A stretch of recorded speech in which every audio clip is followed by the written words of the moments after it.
There is a disturbing rabbit hole on Twitter that no one is talking about, and the worst part, you may have already fallen victim to it, and you would never know. This is social media's darkest rabbit hole.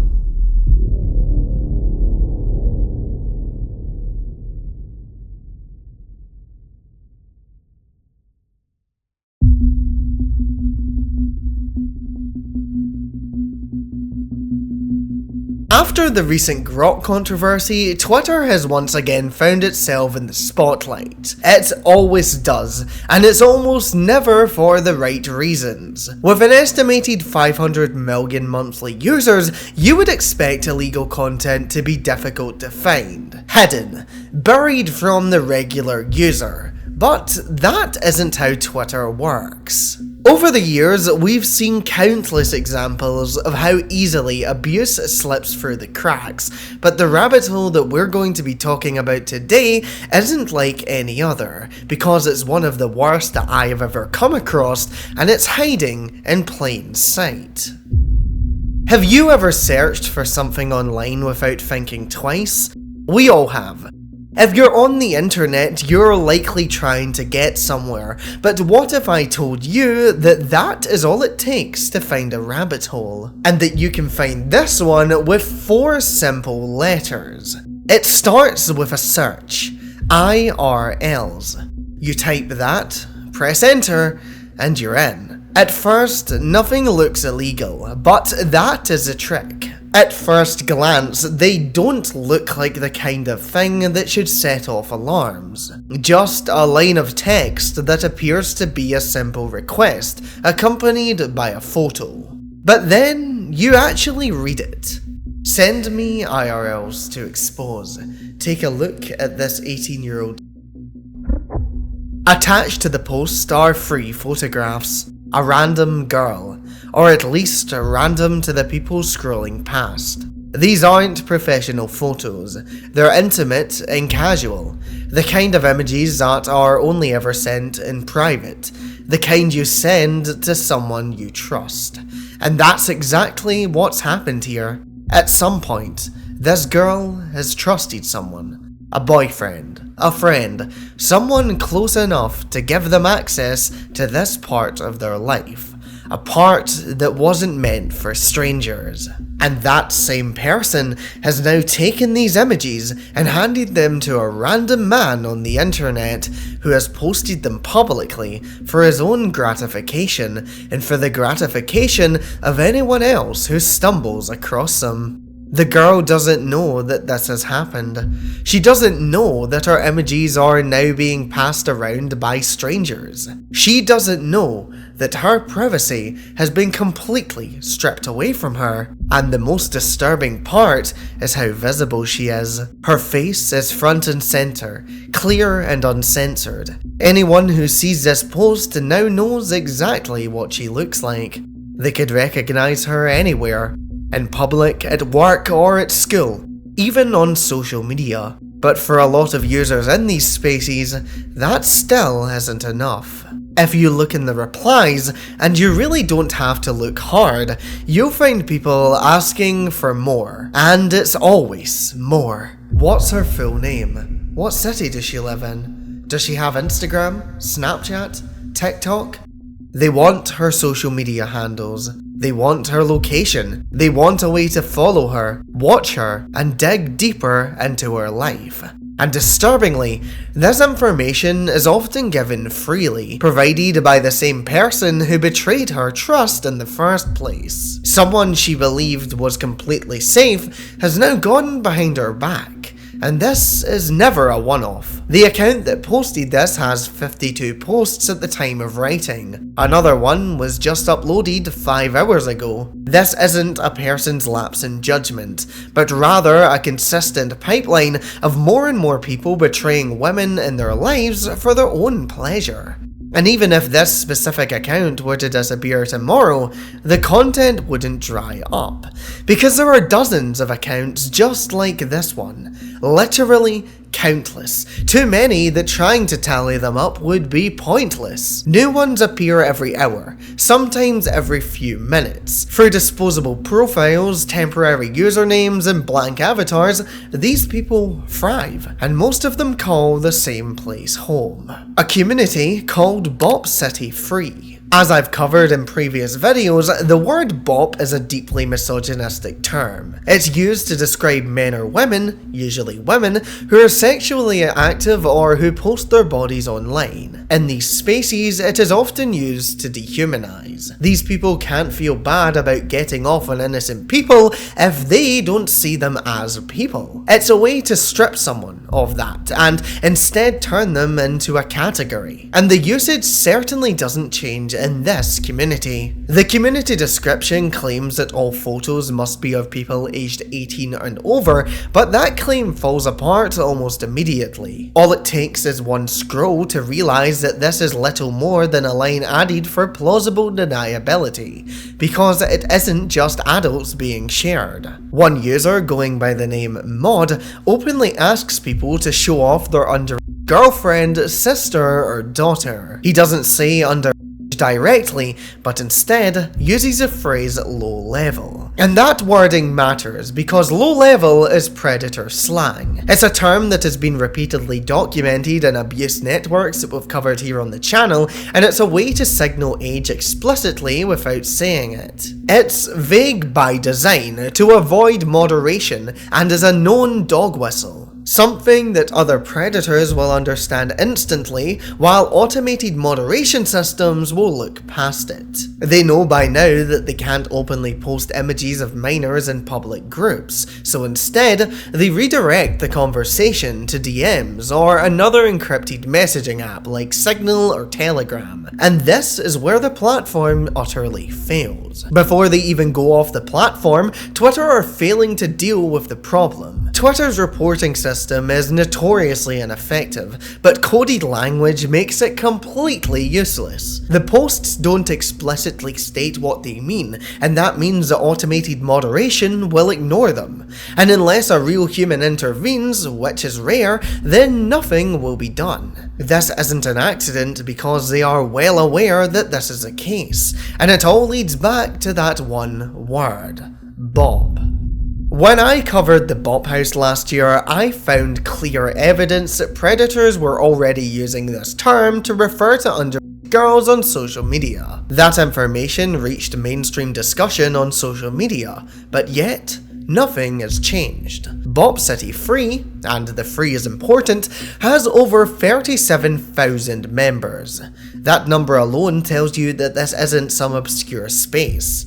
And if this truly is the third version, it does mean that previous iterations have been banned, but instead of stopping it completely, the community has simply been allowed to reassemble and gain a large member count without any action. And even if people aren't targeting minors outright in these spaces, they will pivot their attention to people who have just turned 18. One post shows a photo of a friend's daughter holding a balloon that reads 18 today. And that detail should make everyone feel sick to their stomach, because while the post might technically feature someone who is now legally an adult, there is no guarantee that the images being shared were taken after her birthday. In fact, it's entirely possible, and I'd go as far as to say likely, that some of these photos were pulled from social media posts made when she was still under. And this is where the danger increases to a whole other level, not just for the victims, but for the people consuming this content. Because anyone engaging with it can never truly know the age of the person they're looking at. They are already crossing moral lines just by being on that side of social media, but they may also be committing serious crimes without caring or even realizing. And for most, that's not a problem, because they don't even care. One account that disturbed me more than most is called IRL's Gunner. He posts 4 images of a young woman who appears to be aged between 18 and 22. In the caption, he openly admits that she is his girlfriend. He says that he wants to regret sharing her with perverts online. He describes her politics, saying that she is left of the spectrum. He even lists her dislikes, one of them being AI, and jokes about how much she would hate him for doing this. He knows exactly what he's doing, and he even jokes about the consequences, saying, "What's the worst that can happen?" He even tries to obscure his identity, listing his location as Texas on his profile, but a closer look at his details show that the account is actually based in Poland. This may be a small detail, but it highlights intent. He knows that there is a risk, but he doesn't care enough to stop. And it doesn't end with his girlfriend either, because he also posts images of who he claims is his blonde best friend. 2 photos selectively cropped. He shares her occupation, saying she works as a vet. He invites people to make sexual assumptions about her and promises to answer questions, no matter how invasive. And then he drops another word: creeps. This is short for creep shots. Creep shots are sexually suggestive photos taken of women in public without their knowledge, often from behind or from low angles, or while the woman is bending down or otherwise distracted. The photographer hides their device, positioning themselves as close as possible. Creep shots are a rabbit hole of their own. Entire communities exist to trade them, and just like IRLs, there is little to no concern for age. Some users even brand themselves around photographing schoolies, referring to people in school uniforms who are almost always under 18. Going back to this account specifically, the behavior doesn't stop on Twitter. By running a reverse image search, I found the same photos reposted on other sites. Threads, where users openly discussed and made AI-generated nude edits of the woman, turning her into sexual content for their own consumption. And most importantly, all done without her consent. And that's one of the most frightening parts of all of this. You have no idea what the people around you are doing online. Someone can appear loving, normal, harmless in real life, and then turn into a predator the moment they're behind a screen. This woman's boyfriend could be lovely, but turn into a sick creep the moment he's left alone. If you've been paying attention, you may have noticed a hashtag appearing time and time again.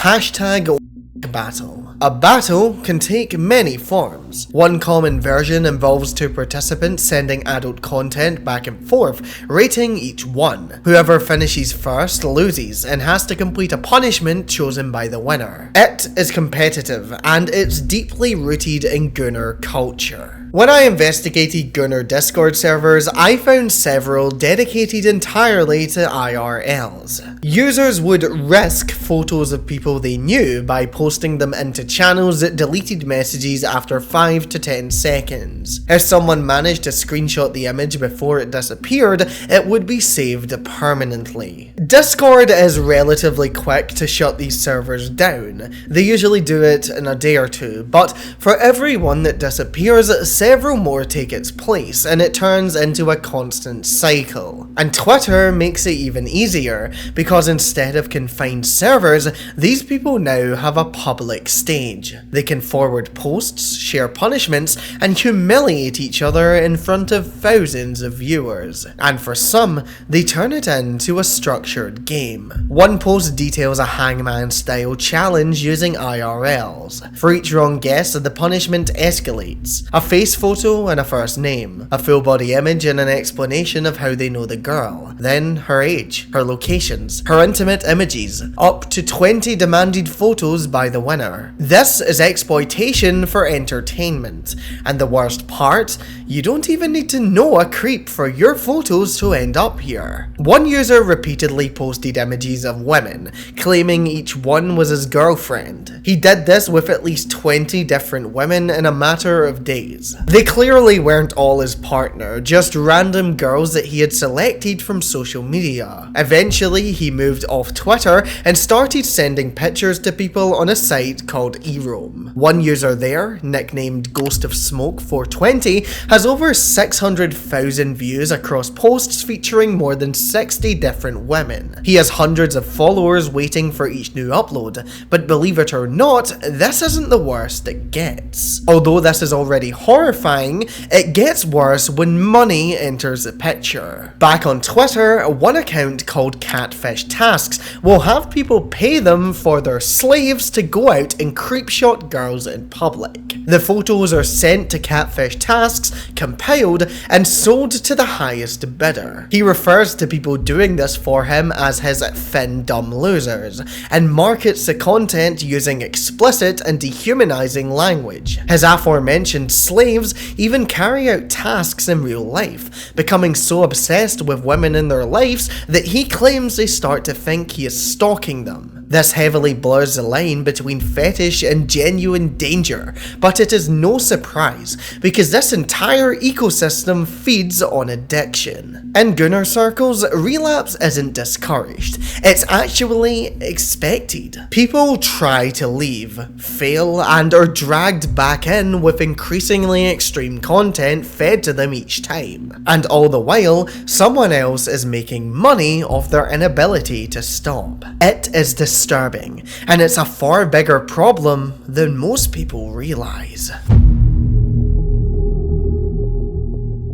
I want to speak about why exactly people fall into these Gunner rabbit holes, because I think it's a very important conversation to have. Of course, there is a very thin line that a lot of people cross on the way to becoming a predator, but we also have to be honest about how these communities are built. They are built to prey on vulnerability. They don't seek out confident people, they seek out those who have cracks on the surface that they can then exploit. With such a low barrier to entry, it only takes one search term or one post pushed onto your For You page for someone to stumble into these spaces. And that's the most dangerous part. Like I've said before and will say again, you don't even have to try. A lot of people who fall into these spaces are lonely. They might not have any friends, they might feel isolated, ignored, or disconnected from the people around them. But even those with solid friend groups aren't immune, because sexual frustration can play a huge role too. Feeling unwanted, unseen, or rejected can make these spaces feel welcoming at first. They offer attention,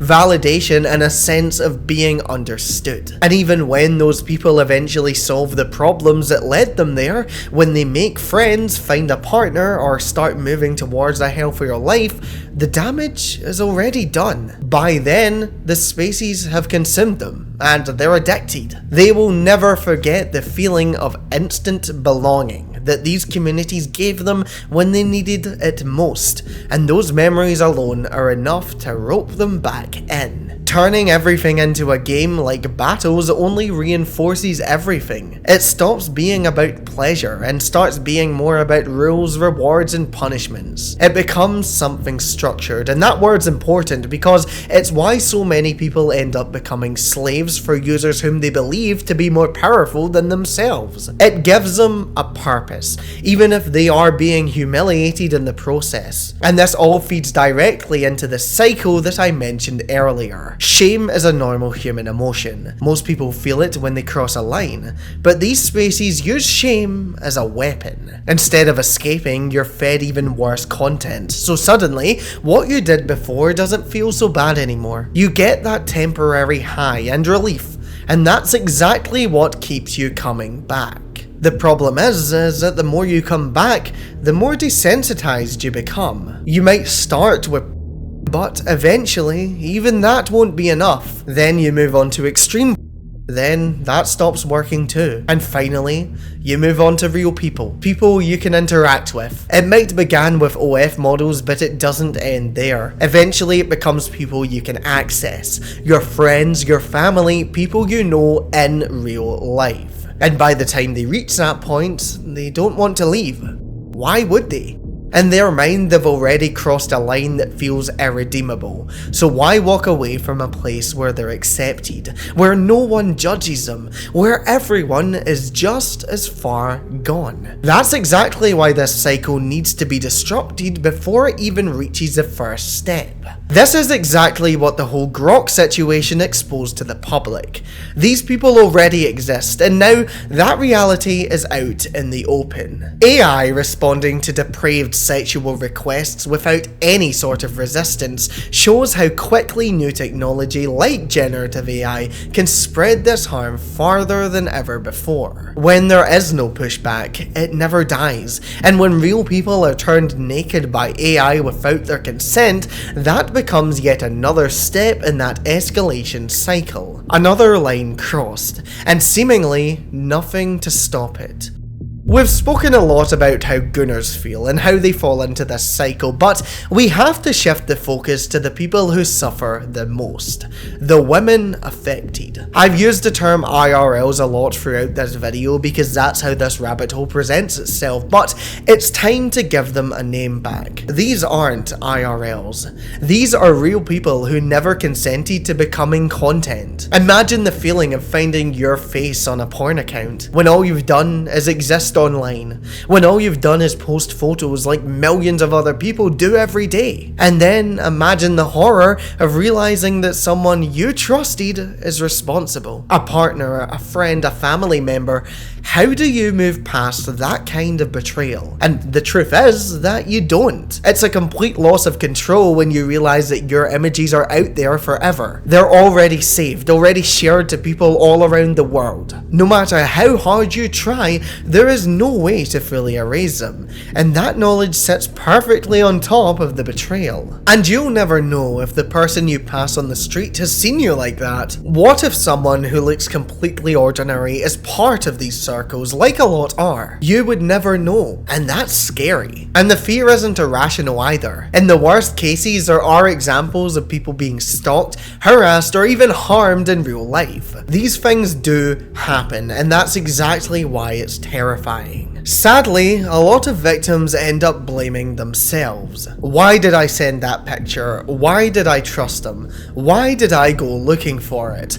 But none of that responsibility belongs to them. Trusting someone isn't a crime. Sending explicit photos isn't a crime. Society is quick to shame women for any reason, but the focus should always be on the people who choose to exploit their trust. They made that decision in a single moment, but the consequences will last a lifetime. This is bigger than Twitter though. I have already shown you how many sites out there are hosting this type of content and how too many refuse to take action. This is cross-platform. Across Twitter, Discord, Telegram, eRoam, everything. Each platform plays a role, but taking this down on such a public site like Twitter is step number 1. I consider Twitter to be the discovery layer. This is where the rabbit hole begins, and no matter how deep you go, you can't look past the surface level. Its searchability, mixed with how many users it has, makes it perfect for exploitation.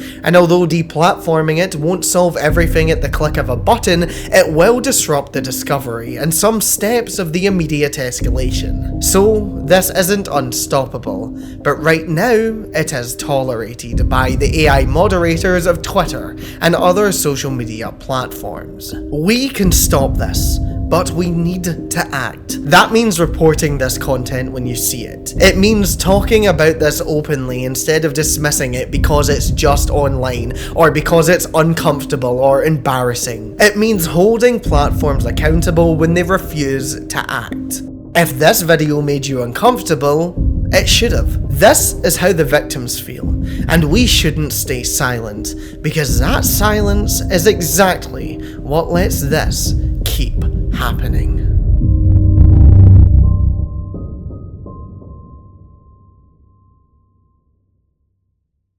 Thank you so much for making it to the end of this video. I really appreciate you. Don't forget to like, subscribe and share the video because it really helps out the channel, and also make sure that you turn on post notifications so you never miss an upload. This is part 2 of a 2-part documentary. The first one was on the Grok controversy and the bigger picture of that, so if you want the complete picture of this whole doc, then make sure you check that out as well. Of course, let me know in the comments what you think of this rabbit hole and if you know of any similar ones. If you have anything that you would like to see me cover here on the channel, you can suggest video topics or submit your stories over on Reddit at r/Jessicur. If you'd rather keep things private, you can also reach out to my business email, jessicurbusiness@gmail.com. Don't forget to check me out on social media. I have Instagram, Blue Sky, and Twitter. If you want to get involved with the community, then you can join my Discord server using the link in the description. Thank you so much to my Jessicur Plus members, Morrigan, Alex Rod, K4 Silver, Entrepreneur, Collectiki, Brooke, Carmella, Based Finger, Midnight Kitty,